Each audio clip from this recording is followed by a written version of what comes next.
Hi guys, and welcome to a slightly different video. Today, I've not done something like this for Malifaux before. I've done plenty of guide videos for mainly other computer games rather than tabletop or board games, but this will be my first for Malifaux, and it came about in a slightly unusual way, which is that I'm actually looking to train Shenlong 1.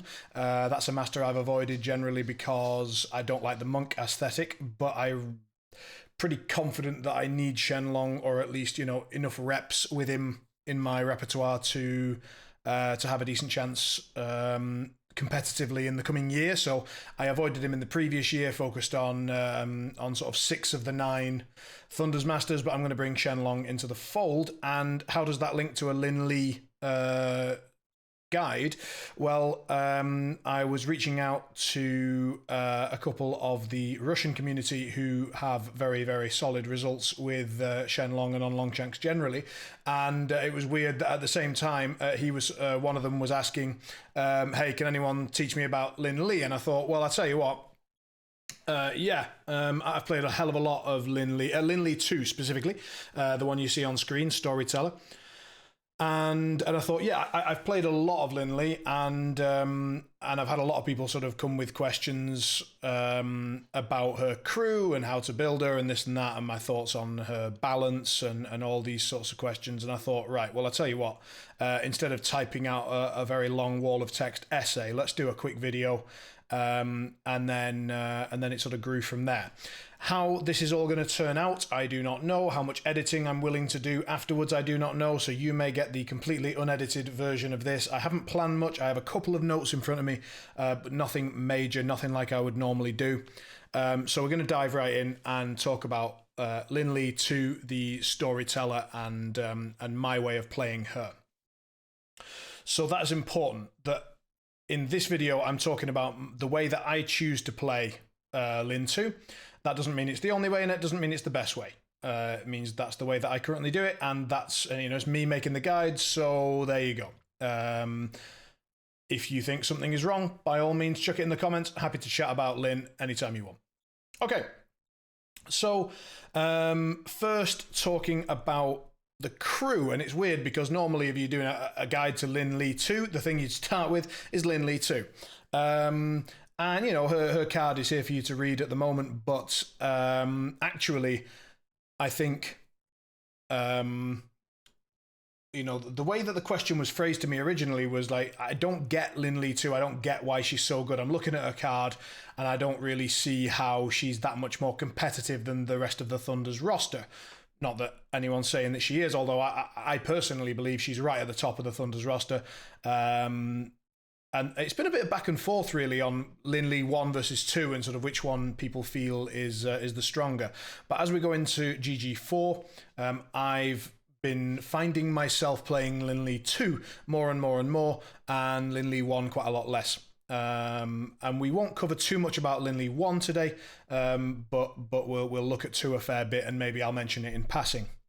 So again, when you're looking at her card itself, it's not sort of game-changing. It's not, oh, wow, I can immediately see why she is considered top of the meta. Obviously not the top.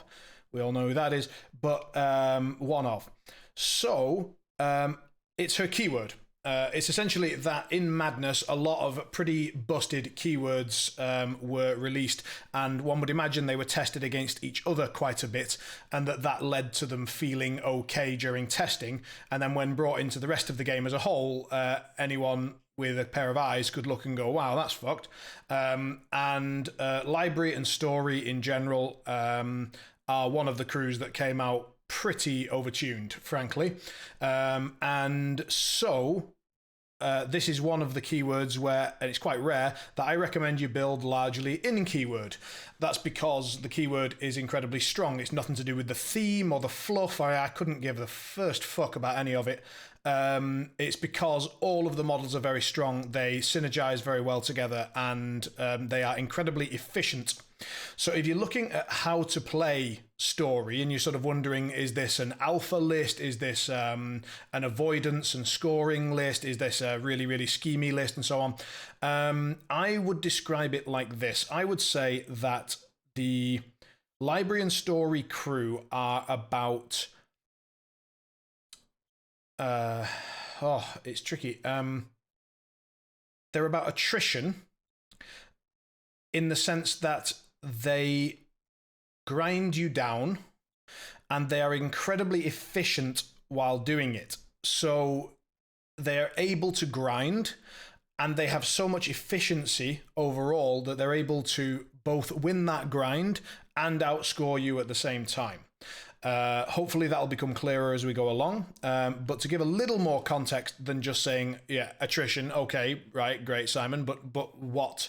What does that mean? Well, one of the things that they do very, very well is they spread damage across the crew. They do that largely through this guy.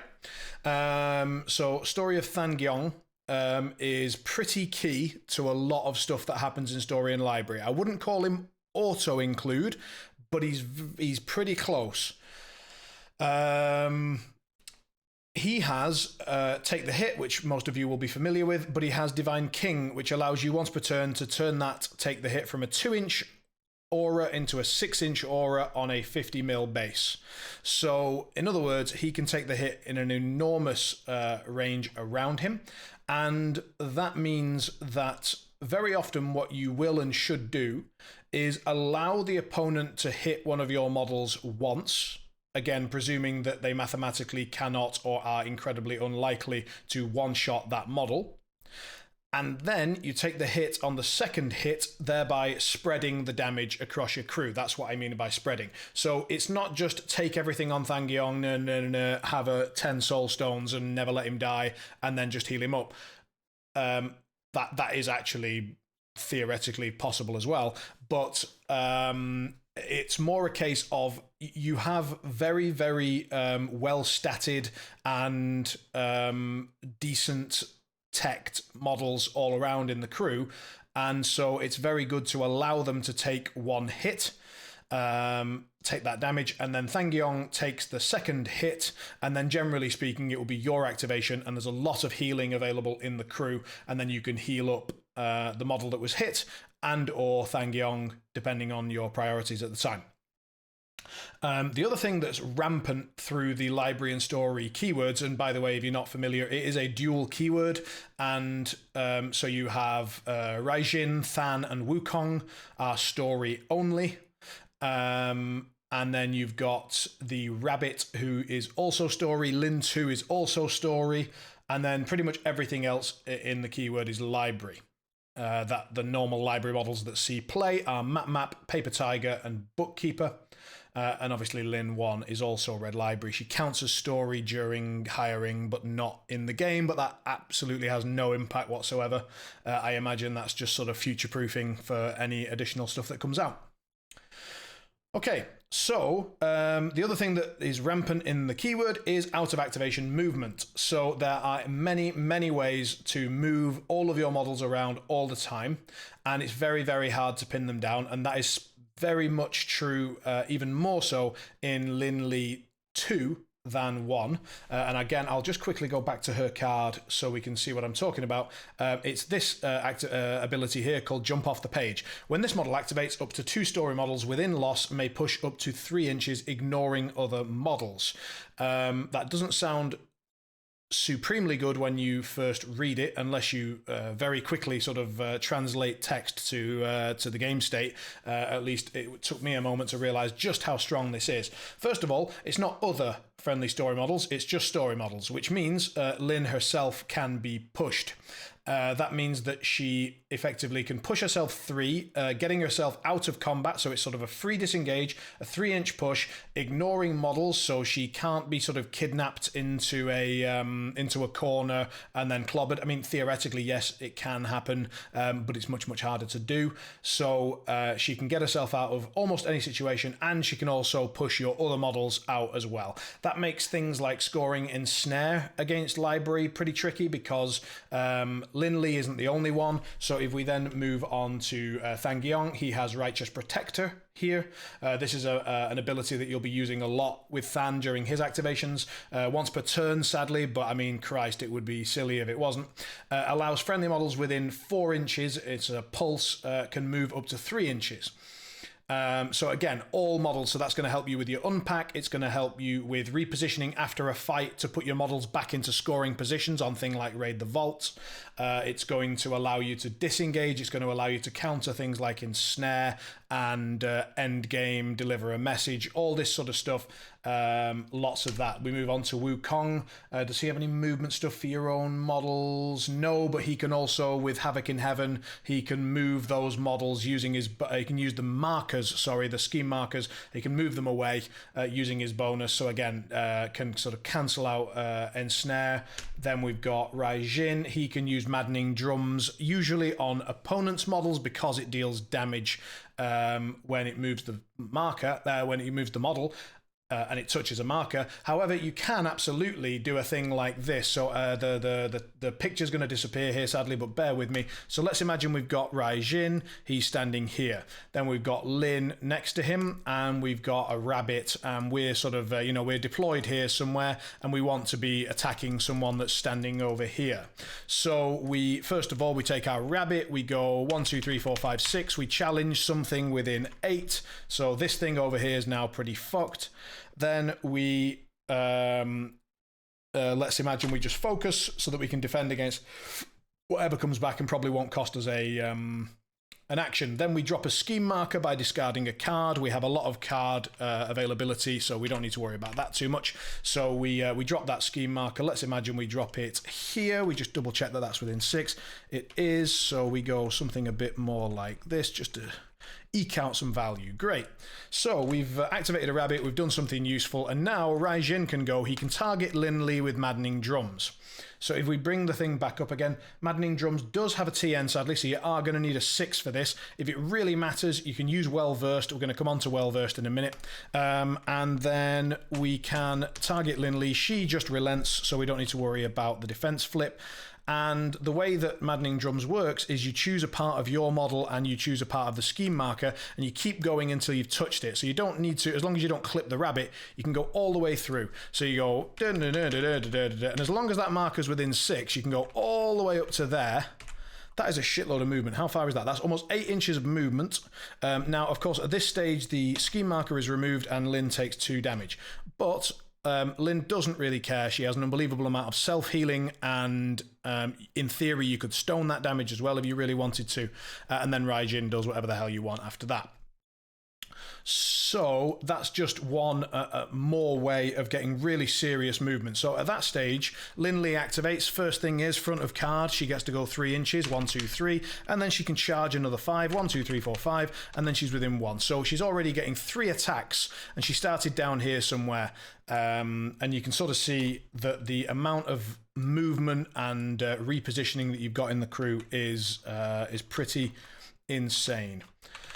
Okay, so that was Raijin. Then we get on to Rabbit. Rabbit will come on to, he's nuts. We've got Take a Look with Map, so he can push a target, its movement towards a marker. And if you touch that marker, you can have it heal or suffer damage. Obviously, with your own models, that allows you to move 5 inches towards a marker and then heal 2 if you're touching the marker at the end, so more out of activation movement. We've got Tiger. He's got Intimidating Roar. This doesn't even have a TN. So again, if we've got Lin standing somewhere down here and we want to get up to the top right, we have Tiger touching her somehow, inappropriately or not.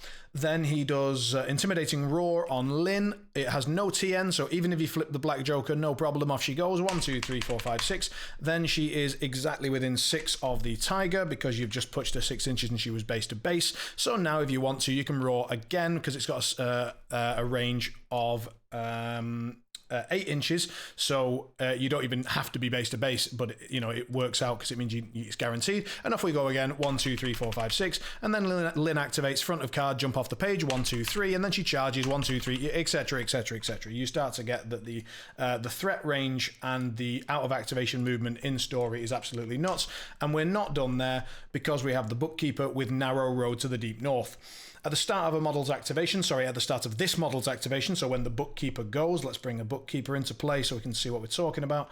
Let's pop Lynn again because she seems to be getting moved around a lot today. So when the bookkeeper activates, and let's imagine again we've got that rabbit who's moved up and chucked a scheme marker down. We've lost the scheme marker, so we're going to have to quickly grab another one here. Let's copy that a few times, and away we go. Right, scheme markers somewhere here. Great. So the bookkeeper now activates, and the moment he activates, for free, with no flip, no nothing, 2 other models within 6, so that is the rabbit in this case and Lin Lee, can move towards it or a scheme marker, any scheme marker. So let's imagine we've done this play again. We've gone up with the rabbit, we've challenged something, and we're ready for Raijin to move up towards the scheme marker or whatever. First of all, this bookkeeper can go and sort out some cards for us. We'll come and talk about bookkeeper in a minute. But also now, whatever's now threatening the rabbit, no problem, because 2 models, not just 1, 2 models can move. The first one can go towards the bookkeeper, for example. So rabbit goes 1, 2 and comes back, and Lynn can move towards that scheme marker 1, 2. And that's just because the bookkeeper activated. After that, it's very, very often going to activate early in the turn. It's going to use its tactical action, bookworm. It's going to discard a card and draw 2. So you're basically cycling 1 card and drawing another card, while moving your own models, also having 6 wounds plus shielded, which is a very good breaking point because severe 6s are relatively common in the game among the harder hitters, whereas 7 is a bit more rare. And again, anything that doesn't one-shot a model generally will hit it once, and then Than will take the hit and then we'll heal that model back up. So anything that can't be one-shot, really, really strong. They have interact on a bonus action, just needing a 5, and again they have well-versed, and again we will come on to well-versed in a little bit. So let's bring these models back off to the side, and I'll leave that scheme marker there because why the hell not. And let's come all the way back to Lynn then. So I've talked about spreading the damage, and that's mainly done through Lin Lee. Now let's talk about healing it back up. So let's go through all the healing options that are available in the crew. First of all, Lynn herself has target heals 2 and may end a condition, and that's within 10 inches on her bonus. A little note on this one. A little additional trick you can do. So you've now got Lynn here. You've got Than that's come in and taken the hit for her, and he's taken a bit of damage. Let's say he's taken some pain. He's down to 3 boxes. Okay, now Lynn can use her bonus on him, and if she gets this bonus trigger, then not only does Than heal 2, get rid of his injured, which let's imagine he had some adversary or injured. That's now gone. He's healed 2. And now, additionally, Lynn gets to push, and all models within 3 inches of the target away from the target. So now Lynn goes 1, 2, 3, then she activates 1, 2, 3, then she charges 1, 2, 3, 4, 5, and then she can hit anything within 1. The ranges are absolutely incredible. So that is Lynn's personal healing. That is for other models. For herself, she has this little beauty. Legendary figures. Once per activation, after a friendly story model within loss damages an enemy model, this model may heal 1. So again, Lynn's defensive tech is that she's defense 6. She's a henchman, so you can use stones for her. But other than that, she's on her own. She's willpower 5, so if they've got willpower attacks, she's not very happy. If they've got terrifying, she's not particularly happy, but you've got quite a lot of card draw and well-versed, so you can sometimes get around that. But yeah, her willpower is a bit of a weakness.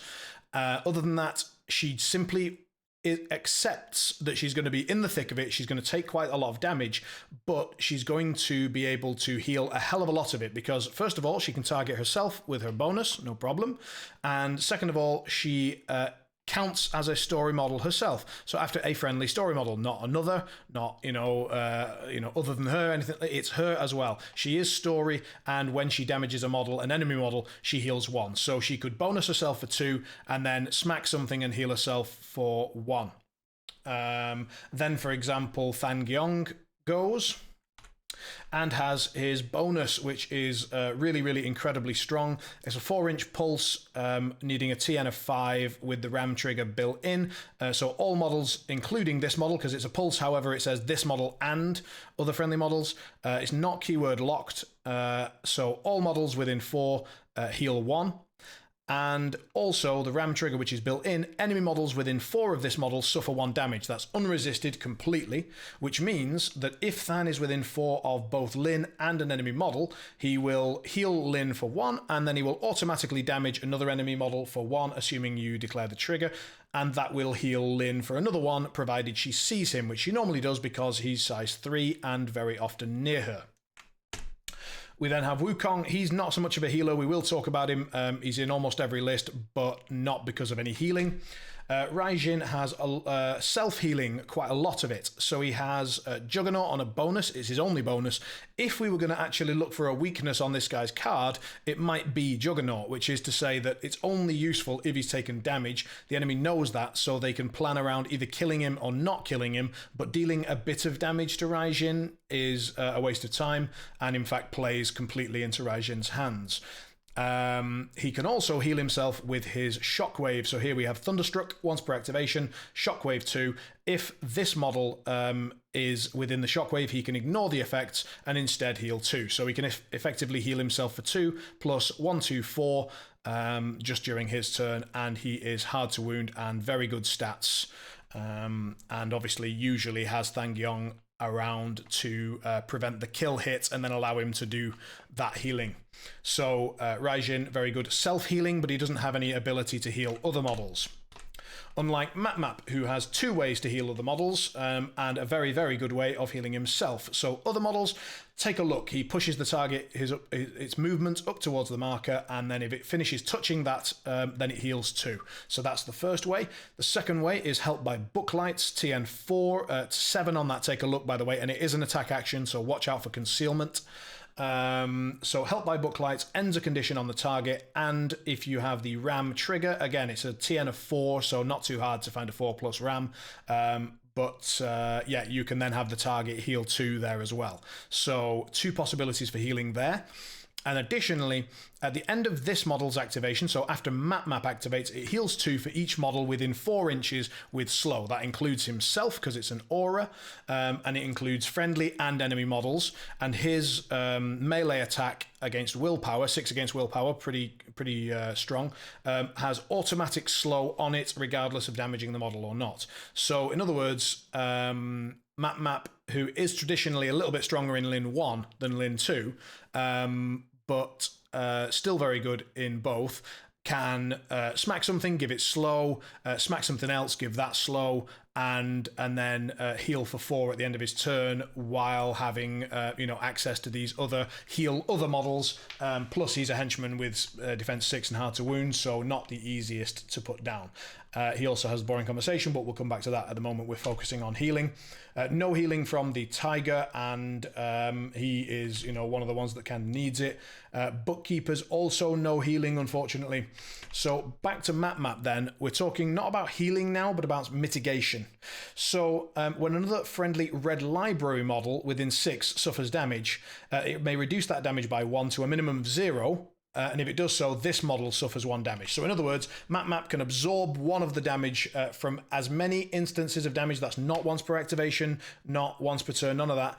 Any number of instances of damage, so he can take it from an attack and then from the trigger from that attack as well. If it's not 1 instance of damage, if it's 2 instances, he can take 1 from each, and he just soaks all that damage onto himself and then heals it back up because of models being slow around him or using help by Booklights, for example. So that's kind of, again, spreading damage, mitigating damage, healing damage.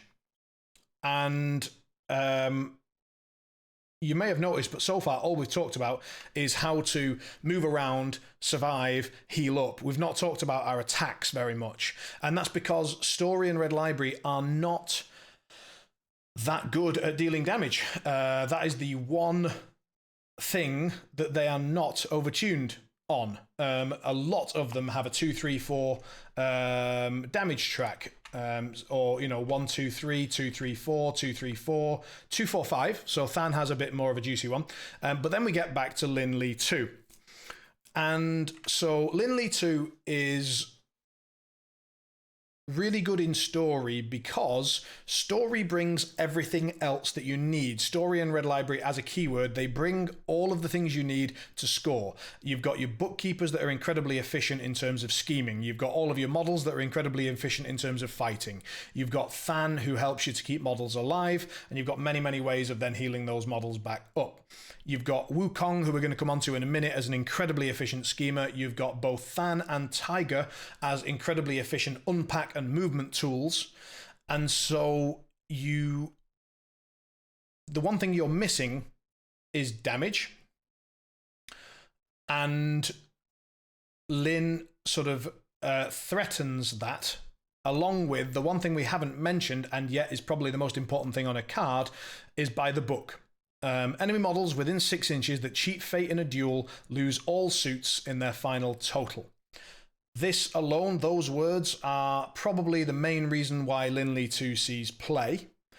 But frankly, her front of card are all, they're just all incredibly good, and you will use them all the time. Her damage track is 3, 4, 5. However, she has Mutilate, and so it can be 4, 5, 6. That synergizes quite well with Map. So if Map punches something, it gains slow, and then Lin can come in and shred it. Additionally, you can, of course, simply stone for the crow on the first attack, and then stone additionally if you want to deal more damage, or have high crows in hand.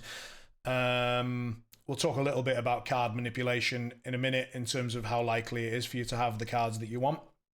But the good news about Story, another piece of good news about Story, sorry, I'll bring that back, is that they aren't very card hungry. They're very, very good at hitting their TNs, and the reason for that is that all of them, including Linh2 herself, have Well Versed. The only one that doesn't is the Rabbit, and again, we will touch on the Rabbit a little bit later. So Well Versed allows you, before you would flip a card. That's important wording, because one of the main times we're going to use this is on Soulstone reduction. There are very, very few ways in the game that you can affect Soulstone reduction, but Well Versed is one of them.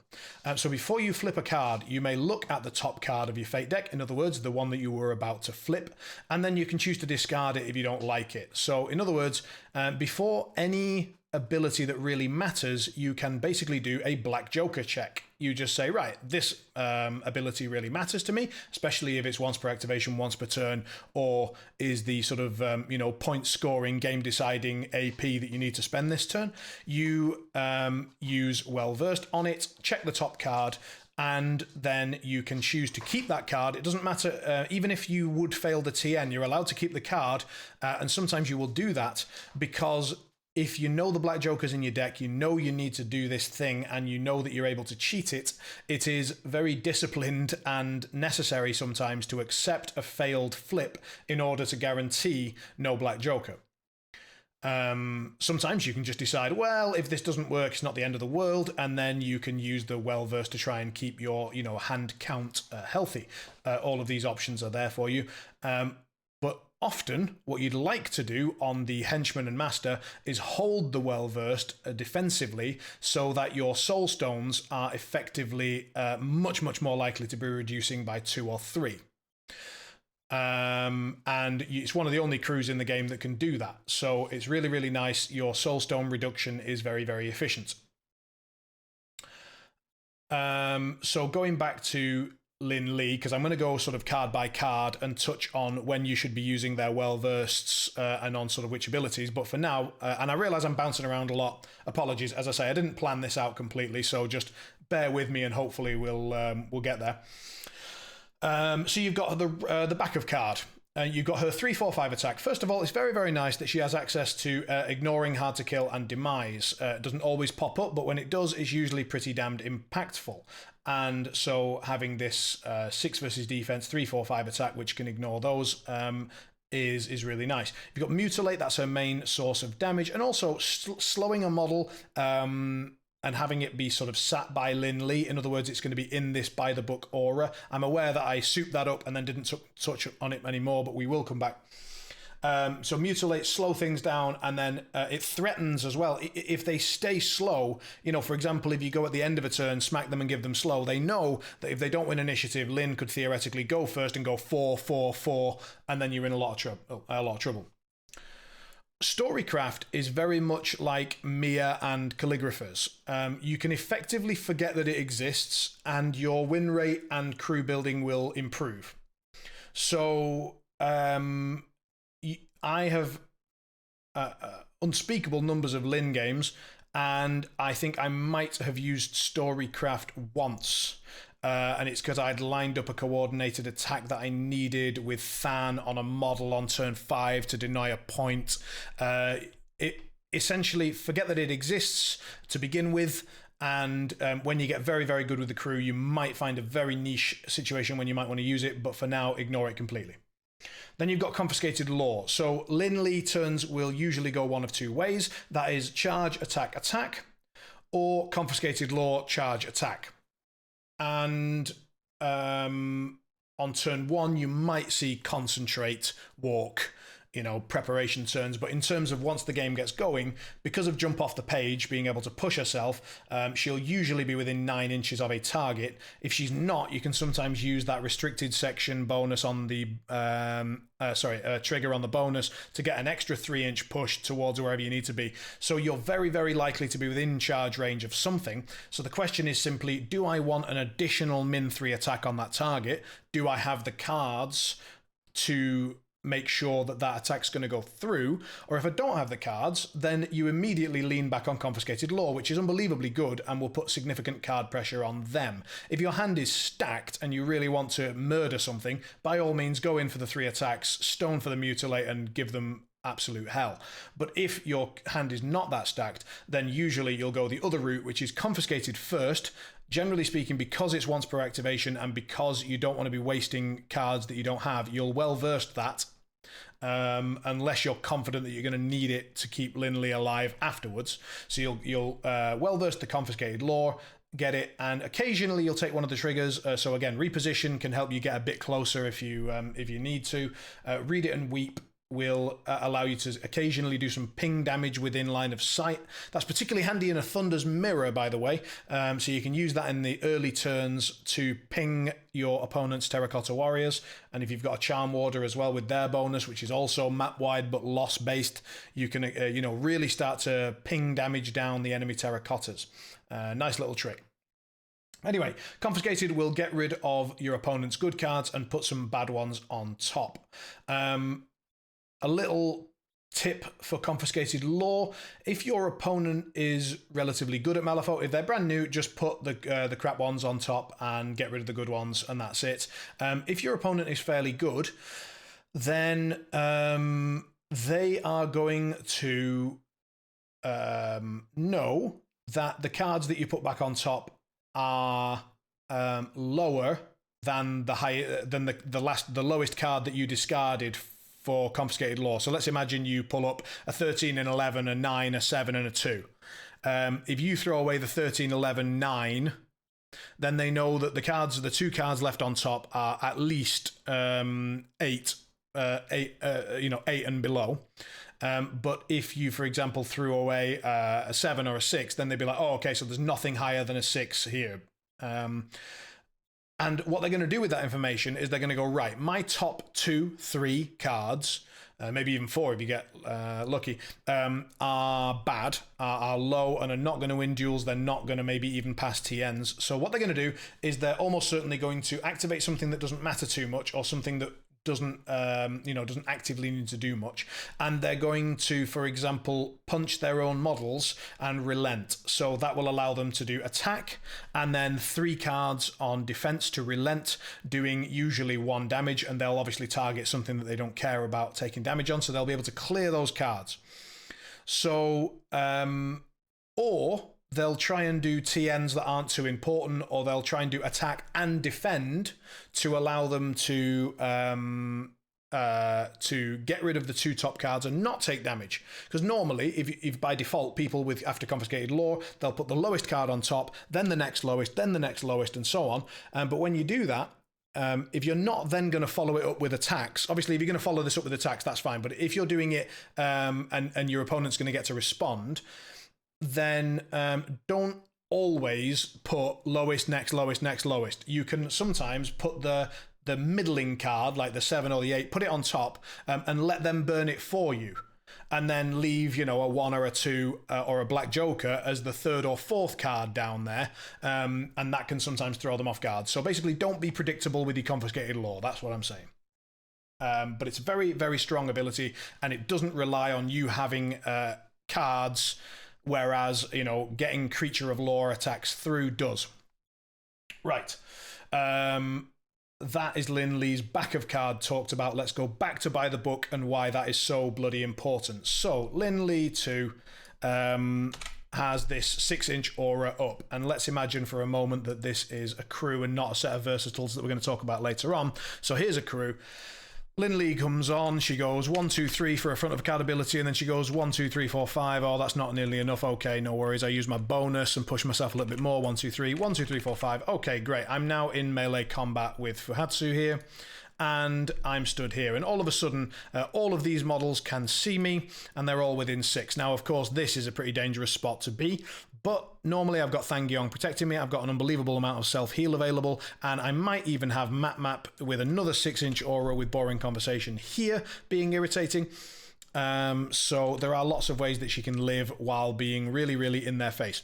While she is in their face, if they cheat anything, simple duel, opposed duel, anything, they lose all suits. That means that they would lose defensive triggers. So let's imagine she's attacking something with a defensive trigger. If they flip really low, then yeah, they might get the defensive trigger, but they're also going to give you a positive flip if they don't choose to cheat it. So sometimes they'll choose to cheat it, lose the defensive trigger, and then you can either cheat over them, cheat to match, or just let the attack miss. If they have a support piece, which, they're not involved in the fight here, Lin's not engaging them, and that model's just sitting at the back here doing its supporty thing. Problem is, a lot of support abilities do require a suit, and normally, yes, okay, it's like a 4 or something, but it doesn't matter, because if they need to cheat that suit in, the moment they do cheat it, the suit is gone.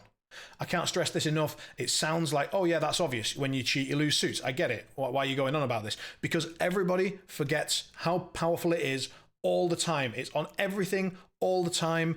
You want to leap. Great, no problem. You're so used to doing it. You go with Desper. You say, oh, he only needs a 5 or a 7, depending on which McCabe. No problem. I've got that ready here. It's ready to go. Bang. Oh, fuck. Now, even though the suit is baked in, so models that have got the suit baked in, they need a 3 of masks, but they've got a mask baked in. Fine, no problem. All I need is a 3. No, you need the 3 of masks nat flipped, because anything else will lose all your suits, and it doesn't matter that it's only a 3. You've no longer got the suits. You cannot leap. Your bonus action is wasted, and oh, by the way, you're now still within Lin's aura for whatever you want to do next. Bill, who's well known for crit striking and for using his heroic intervention crow trigger to deal 2 more damage, and then 1 more damage, and then min 3, all of a sudden all of that is gone unless he happens to naturally hit the triggers, which is pretty rare. Lone Swordsman, another one. He's sitting there with suits baked in, except they're not baked in, because the moment he has to cheat to hit, they're gone again. So you're starting to get the idea. I'm really trying to lay it on thick just how good by the book really is. Also, one more thing to lay it on even thicker, summoners. So summoners almost always require a suit to do so. Dashel 1, Asami 1, and so on and so forth. Pandora 2. You put Lin in their face, and suddenly if you're base to base with them, even if they disengage, they can't get far enough away to then cheat their 13 with the right suit. So even if they were going, oh yeah, okay, no problem, I've got a 13, I'll stone for the suit that I need, slam a 13, oh wait, that stone that you spent has now gone. A little note on etiquette: if you are playing Linh2, I think it is a really, really good idea if you see something like that coming to tell your opponent about it. Don't let them waste a stone and a 13 on an ability that won't work. And, maybe they have to, if they flip a card and you don't see it coming fast enough to stop them flipping the card, maybe they have to waste that AP, but let them have the 13 and the stone back, right? And that's going to happen more often than you think, because everybody always forgets about by the book. They really, really do. It's won a lot of games. And even in games where people do remember, and then they say, oh, yeah, I know, by the book. Yeah. And then halfway through the game, the pressure gets going, the schemes and strategy, and their brains moved away from Lin being stood there. And they go, right, I'm just going to go and leap and then score this thing over here.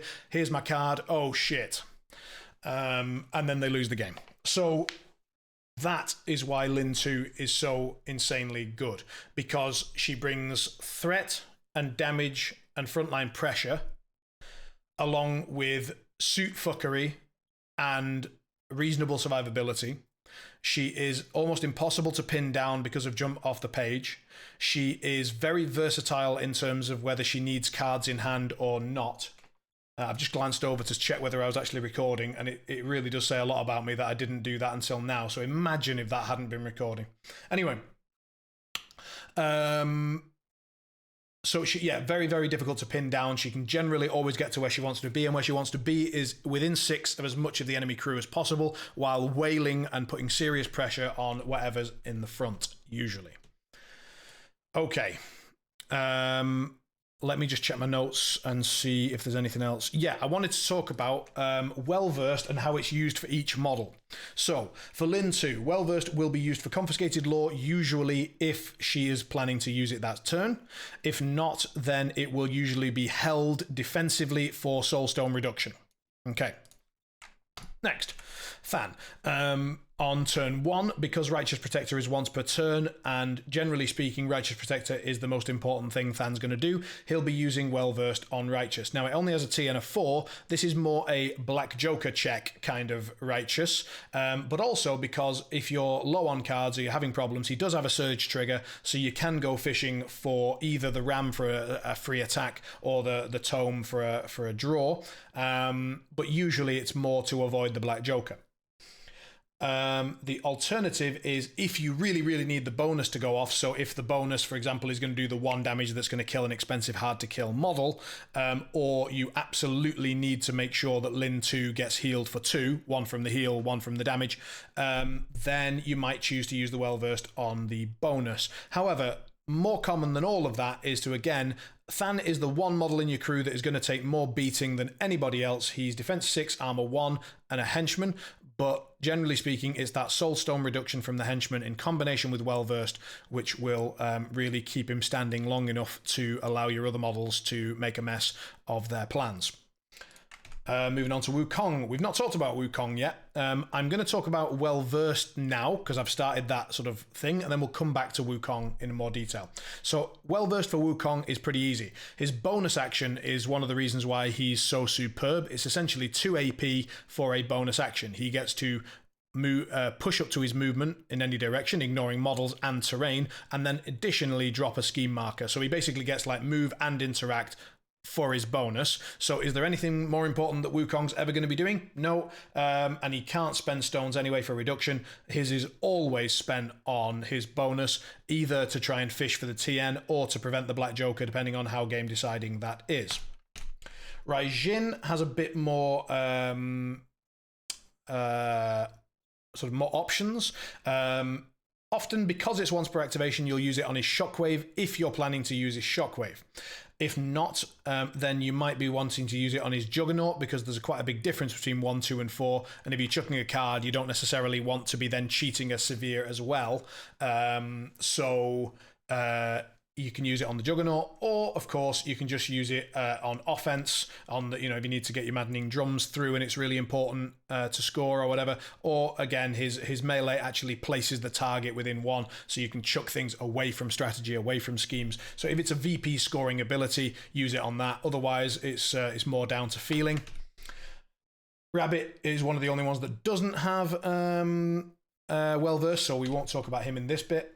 For Map, you're using it for boring conversations. So Map's primary job is to sit up front and be irritating, soak damage, heal himself and others, and basically just have boring conversation up and be a pain in the arse. He has a trigger on that to gain 3 shielded, but be aware it does end your activation, so you need to do boring last. So you'll go in, smack something, give it slow, just make sure you're in a good position, and then well-versed the boring conversation, and away we go. If you know that your black is already out, then very often you really will want to cheat for this tome trigger, and so you don't really need to well-verse the boring, and you should hold it for soulstone reduction. So be aware, if the black is out, then you don't probably need to well-verse the boring anymore, and you want to hold it for the soulstone reduction. Tiger. Tiger has a woefully small amount of TNs on his card, which is to say 1, and this is an ability where, once again, you can largely forget that it exists. Again, this is only my playstyle. I don't think I've ever said Tiger goes and does 7th fold in the page. If you really want to go for it, you go for it. I usually use him for 2 things. That is using his free blown by the wind leap. It's basically mini leap, 5 instead of 6 inches, but no TN, and that allows him to position. He has made to kill, which creates an attack after that leap or any place, and so his attack looks sort of tempting, because 2/4/5 in a keyword that lacks damage, yeah, okay, but it's stat 5, so don't worry about it. It's more like when you create some free attacks, maybe you'll ding them for 4 or 5 if you accidentally moderate them or red joker them or whatever. But in terms of his well-versed, the reason I mention all of this is because his well-versed really doesn't have an important, a standout target. So for me, the well-versed is usually used on intimidating roar against an enemy model. Very often I'll use intimidating roar on my own models, so he'll be used to just push my models out of combat or towards their target or away from the fight if you need to get them towards somewhere where they're scheming. Or he'll be simply blowing himself by the wind and then moving and then interacting and being quite mobile. So the Paper Tiger, really unbelievably good unpack tool. Pushing models back 6 inches and then giving them slow is very often enough to stop them scoring if they're a scoring model. Just be aware it does have to be a minion for them to gain slow, and therefore you can't really use this to unpack your minions because you'll give them slow. So that's the Tiger and the well-versed. The well-versed on the Bookkeeper will very often be used just on their bonus, because very often that's the only thing that they flip. So Bookkeeper's jobs largely are to move, to scheme, and to draw cards. They don't really care that much about their attack actions. They're both stat 5 anyway, so they're pretty piss. And so you're going to use it just to be very efficient with the crew. I realize the bonus is called efficiency, so that's obvious. But yeah, the Bookkeeper's job is to not cost you any cards, to use their well-versed either defensively, again, not to cost you cards, so you're trying not to cheat much defending them, or to just make sure they get that interact out consistently every turn and build up schemes for things like information overload, espionage, power ritual, or setting up ensnare traps and this, that, and the other. It's funny because it's called ensnare, but very rarely does anyone do it as in like, oh look, I've set up this nice scheme marker trap and now they've walked into it. No, they just wait till they're there and activate it and then piss out 2 scheme markers. Anyway, doesn't matter, just a personal gripe. Right. That is it for well-versed. Is anyone I've not covered with well-versed? Nope, that's good. Right. We said that we'd come back to Wukong and why he is almost an auto-include in GG4. Because he is incredibly mobile and he has unbelievable efficiency, and as we said at the start, that is how the crew wins. They out-attrition you and basically outdo you in terms of efficiency. It's very hard to be more efficient than Wukong. He has extended reach. That makes him and others annoying to attack in an alpha style. and once the game is going, he is very difficult to pin down. He has a 2-inch reach. He has a defensive quick getaway trigger on a mask. You do need to get that mask in, but it's after resolving, so you don't need to win the duel. You can then push 5 inches in any direction. So it's very, very hard to pin Wukong down.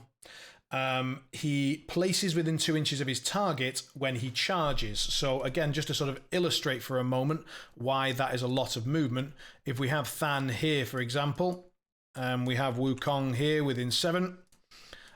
We then charge, so we charge our 5. Let's imagine that we hit him. Great, we can now place within 2 inches of him. And now if we, for a moment, think that it's not Than, but a model with a 1-inch reach, Wukong is now not engaged. He does his bonus, which allows him, sorry, let's bring that back. He does his bonus, which allows him to go another 5, ignoring terrain and so on and so forth. That automatically drops a scheme marker for free. So we've done 1 charge, that's put us here. Then we've done a bonus, which puts us here. So we've still got another AP. So then we can, you know, move even further away. We were 1, 2, 3, 4, 5, and be here. We started here, remember, and we've also dropped a scheme marker while we were doing it. And we've potentially damaged this model, whatever it may have been. So Wukong's mobility and efficiency are absolutely insane. He also has a bit of a kidnap. So if you are within 2 inches, be aware this is not a melee action. You cannot charge with it. And it's once per turn, but you essentially push Wukong, his movement, so 5 inches in any direction, and then you place the target in base contact with you. Sometimes that's very useful. More often, you're just going to be moving around, zipping about, jumping over models, and then pissing off with your bonus and slamming down scheme markers everywhere. He is an enforcer and he is defense 5, so he is killable. However, when you do kill him, he has this demise. Once per game, after the model is killed, it heals 4 and is buried. If it's buried this way during the start phase, it may unbury within 3 inches of any table edge and not in their deployment zone. So, again, just the sheer amount of space that is absolutely insane. You can put him anywhere, and then he'll, you know, he comes in here and then he goes, oh, there's a wall here, no problem, I'm going to do my bonus, go through the wall, drop a scheme marker just because I've done my bonus, then I'm going to charge something here, and then that's there, so then it places and goes within about 5 inches, so off he goes over here somewhere, and now he's stood near whatever this is. Like, his overall movement and ability to be efficient is insane. If they can't shut down his demise, they almost certainly won't even bother attacking him, because all it's going to do is make him positioned even better. Only downside, 7 TN on the bonus, slightly not guaranteed, but that's it. Wukong against outcasts, do be careful. They are likely to know that you're going to run him, and in the same way that if you've got Beeb and Calypso in Explorers, if you have Wukong here and they take 33 or nothing beast out of keyword, or they declare Tara into you, you have to be aware that when Sun Wukong gets killed and then buries, they're just going to smash him out of his buried little box and kill him. So you may wish to not take Sun Wukong into Tara, definitely, but outcasts in general. Your choice. You can just say, well, I think he's good enough with just extended reach, and if they have to do an extra 4 damage to kill him, so be it. That's your choice. If you can keep him away from the fight, I don't love it. Yeah. Okay, that's Wukong. The other thing that we said we'd talk about and haven't yet is Le Rabbit. Okay. The rabbit is insanely good, and the reason is that it has lucky. So enemy models suffer double negatives to opposed duels with this model. That is all opposed duels. That's not just ones generated by enemy models, also ones generated by the rabbit. In addition, he has Arcane Reservoir, so you're getting 7 cards and being a little bit more efficient. But in addition, he also has evasive, so usually if your problem is that you've got a bunch of negatives on a model, no worries, I'll just pulse him or blast him or shockwave him off the table, especially with stat 3s. He's not very good at passing TNs, but they've got this double negatives and he's evasive, so they can't even do that. He's pretty good even on his own, and when you go in and attack a model, so let's imagine we've got, you know, our rabbit here, map here. We do need to be within 6, but look at that, we are. So we charge in, and now we're going to flip 1 card, and we're going to be on stat 3. That doesn't sound great, but he's going to have to flip 3 cards and take the lowest, even on every attack. Let's imagine that that's likely to be a weak, and most models have a defense of 5 or 6. So if we say that their result is going to be around 9 or 10, and we're on stat 3 on attack, it means that we have a reasonably good chance to get this blank stare trigger if we have some crows in our hand. So you can then cheat in a not that high crow. You have to discard a card, but the target gains slow and must discard a card.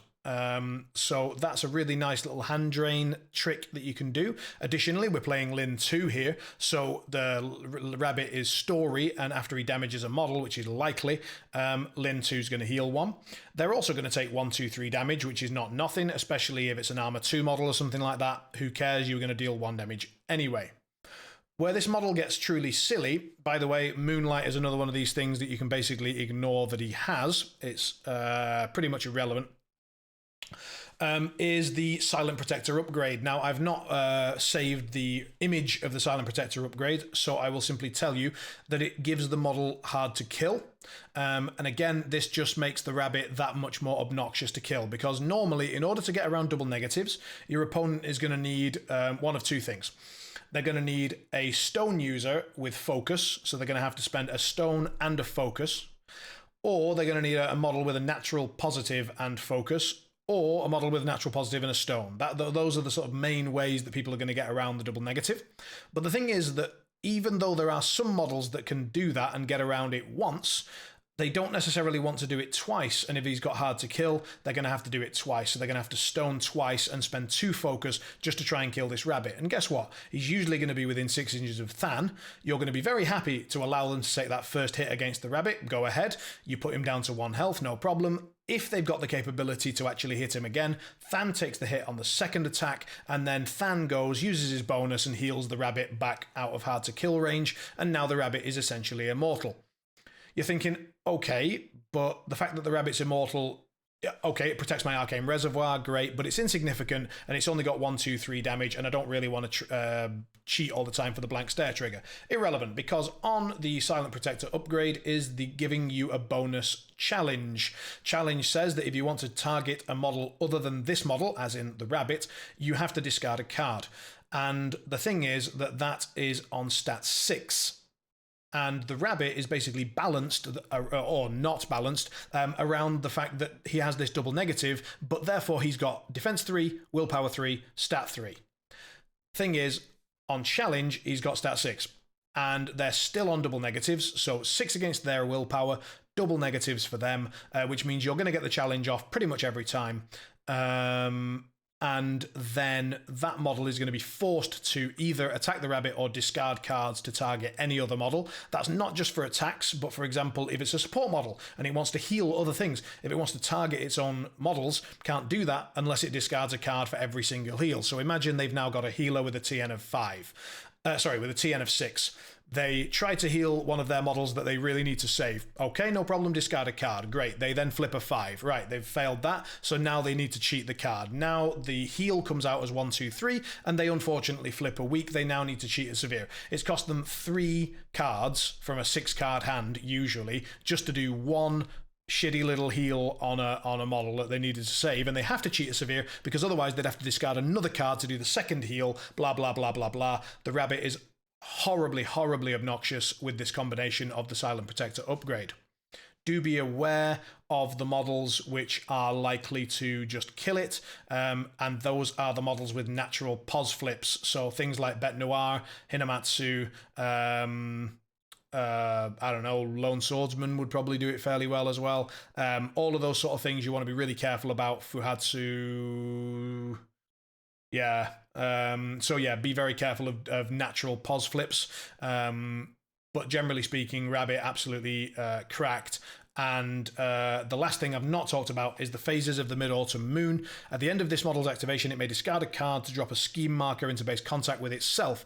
That means that for those schemes which don't care about models, like espionage, power ritual, etc. They just need scheme markers in the right place. Even though the rabbit is insignificant, he can actually still score those schemes by just being there and discarding a crap card. So be aware.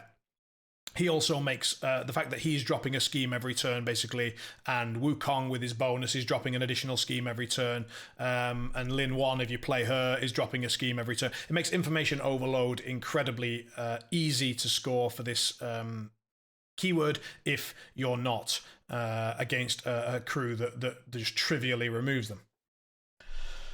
Okay, I think we are finally at the end of the discussion of the keyword. And so the last thing that I want to talk about are out of keyword hires. So I don't have the images saved for all the cards of these ones. I've just pulled out some out of keyword hires that I tend to look at when I'm playing Thunders. And we'll talk about which one of these might fit into Lin. So bookkeepers are very often your card draw in a Lin list. So they're going to activate first. I'll bring them back up just for a moment. Here we go. And they're going to do bookworm. So cycle one card, draw one card. And once they've done, you've got 2 or maybe even 3 bookkeepers in some story lists. Once they've done that a few times, you've drawn enough cards and cycled enough cards, and you've well versed away some of your weaker cards. So your overall card efficiency is great. You've got Surge on Raijin, you've got Surge on Fan. Your card draw is not lacking. And therefore, Gwyneth Maddox, who is a card draw machine, is not really needed in story. Some people debate whether she's worth 10 stones at all. I think she is in a lot of crews, but in story where you have very decent card efficiency anyway, she's not needed. Monk of Low River. A healer, another healer. You have quite a lot of healing in keyword with a lot of keyword synergy.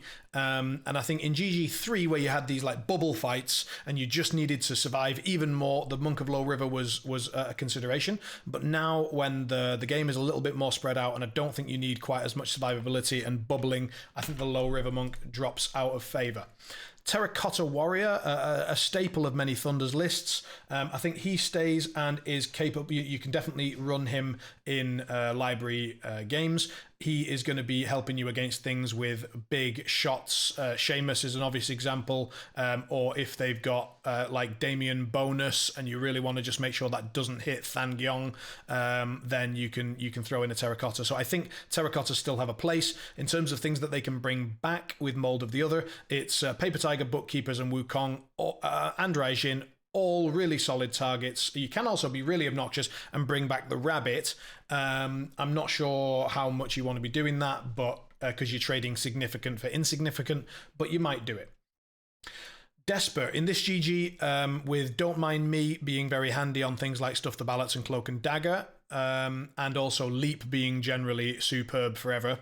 And being able to steal soul stones, which you can make very good use of with well versed. I think Desper also offering some armor piercing, which is lacking in the keyword itself. Desper very much stays in the list of out of keyword picks that I would take. Amanazako, solid in GG4. She's very self-sufficient and she has a bonus with Interact on it, which can be used on herself or other models, or it can be used with a mask trigger to get an additional AP. So again, in the terms of sort of survivable, efficient models, Amanazako definitely fits the bill. She's very expensive, but sometimes you're going to want a bit more punch and some survivability, and you're going to want to maybe hunt down hard to wound models. She's very good against hard to wound because she can generate an additional positive on damage with flicker, so you might use her against things like Kruligans.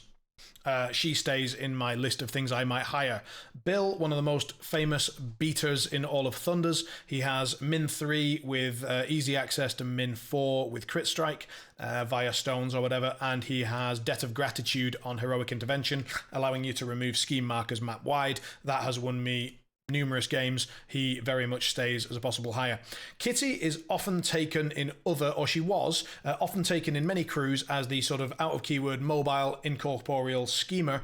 She can drop scheme markers easily, but in library, Paper Tiger basically does what she does. So she tends to shoot things early on to unpack them, basically push them 6 inches, and then she catches up to them with a bonus, and then she moves around and drops ski markers. Well, Paper Tiger does that for you as well, but he doesn't cost 9 stones plus 1 out of keyword. He costs 7. So while Kitty is better, it's not that much, and it certainly isn't a 3 stone difference. So Kitty says goodbye to us in terms of library, in my opinion. Fuhatsu brings damage to any crew that needs it in Thunders. The downside is that you do kind of need a Kunoichi with him because he really relies on focus. So if you go into the Fuhatsu Kunoichi line of play, then I would be thinking more about that in Lin 1 than I would in Lin 2, because Lin 2 brings some damage and threat herself. And she's the one that you'll sort of funnel your higher cards into aggressively. Whereas if you've got Fuhatsu, you're going to funnel all of your aggressive cards into him to really pump out those severe 6s. And I think if you're doing that, then Lin 2 suffers a little bit. So I think Fuhatsu in Lin 2 doesn't make the cut for me very often, which is really weird to say as a Thunders player. I'm really tempted not to delete him, but maybe just, you know, I'll put him over here. So he's not gone, but he's not, you know, my first pick. Lone Swordsman, same exact theory. So again, sits over here with Fuhatsu because you'd need to funnel your cards into him, and you want to funnel them into Lin 2 already. You have some card generation, but not enormous amounts like you do in Lin 1. So I think these two really see a lot more time in Lin 1 than Lin 2. And then we've got Kara. Kara is a tiny little weird additional pick, but she effectively shuts down Obey within 6 inches, and I think that is very much worth keeping in the back of your mind. So Kara is there for things like Zoraida, Misaki 2, all these sort of Lynch 2, these Obey masters. Kara can help shut down, and she's got a little bit of scheme marker removal, so I think she gained some credit in GG4, but the main ones for me would be very much these ones. And then down here we've got the little hidden one, is the Charm Warder. The Charm Warder has been an out of keyword specialty of Thunders for a very long time.